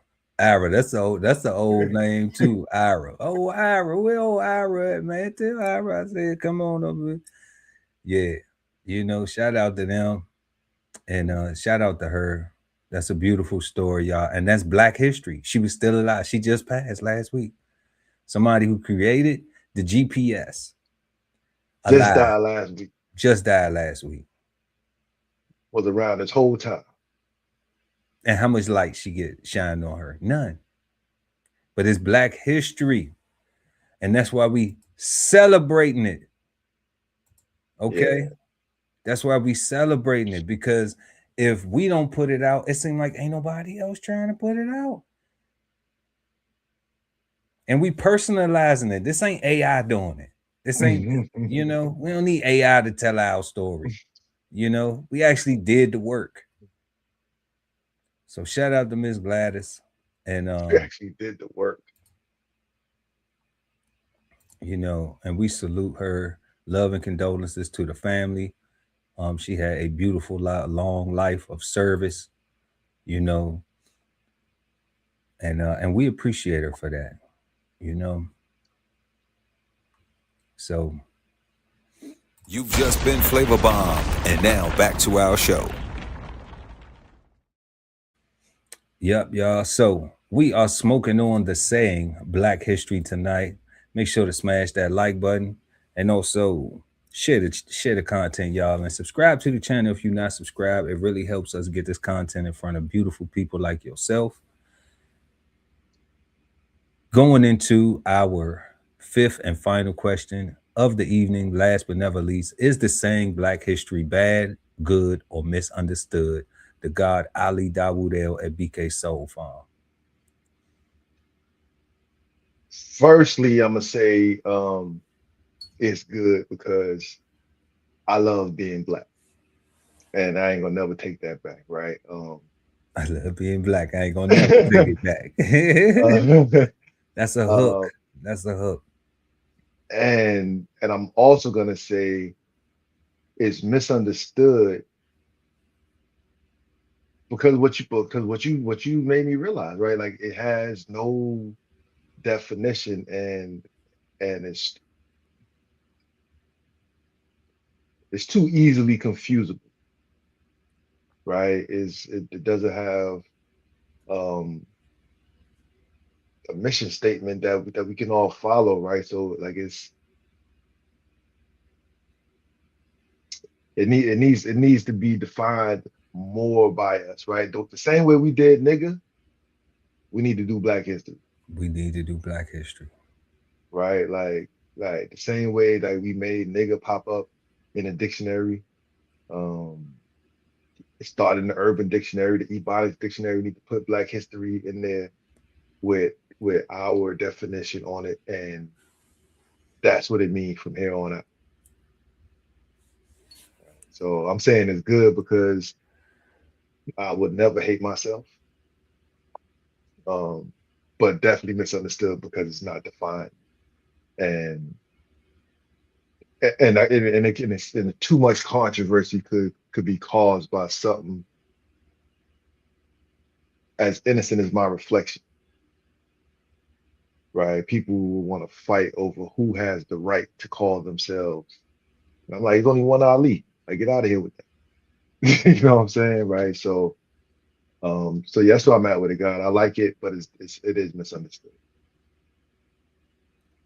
Well, when some people say some things that are so eloquently explained, they really, you can just agree and just, and keep it pushing.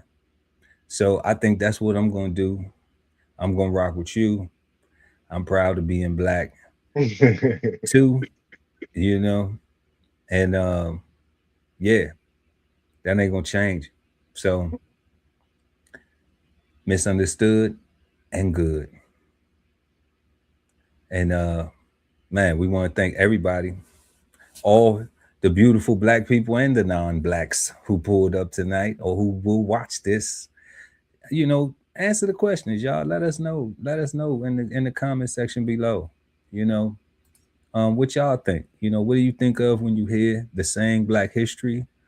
Why isn't there more social interest in celebrating Black history beyond February? Is Black history about survival, ownership, or both, and why? What part of Black history do you think you should have learned earlier but didn't, and why? And is the saying Black history bad, good, or misunderstood? And it doesn't matter what your language or complexion is. Let us know, because everybody got a comment. Everybody got an opinion on something. And we like to know, so don't think because you ain't Black that, you can't say and express something about, make a comment on it. We want to know. We want to get all perspectives. That's what we do here. We exchange insights and we learn things, So once again, we're going to send another shout out to Baba Gregory. And for Black History Month, that's what we were celebrating. And we want to thank everybody for joining us. Make sure to like, share, comment, and subscribe. And have a peaceful, positive, and productive start to your week. And we'll see y'all next time, Sunday, 8 p.m. East Coast time, right here on Cigar Sundays live with myself, Chef Earl Pearl at DBCHEFTV, and the God Ali Dawood at BK Soul Farm. And we are the Cigarden Panel. Peace, God. Peace, God.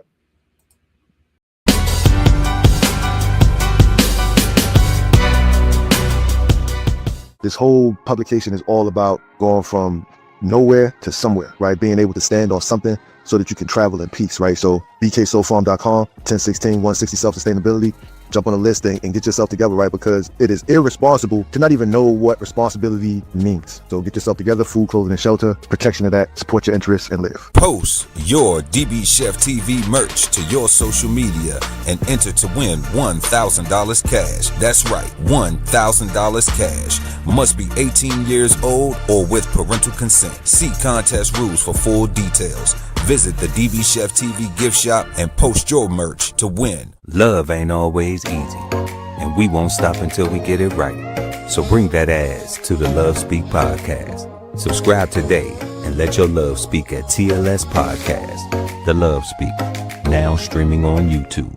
If it's Friday night and you don't have a date, then brunch with the fellas is your spot, so don't be late. We go up at 9 p.m.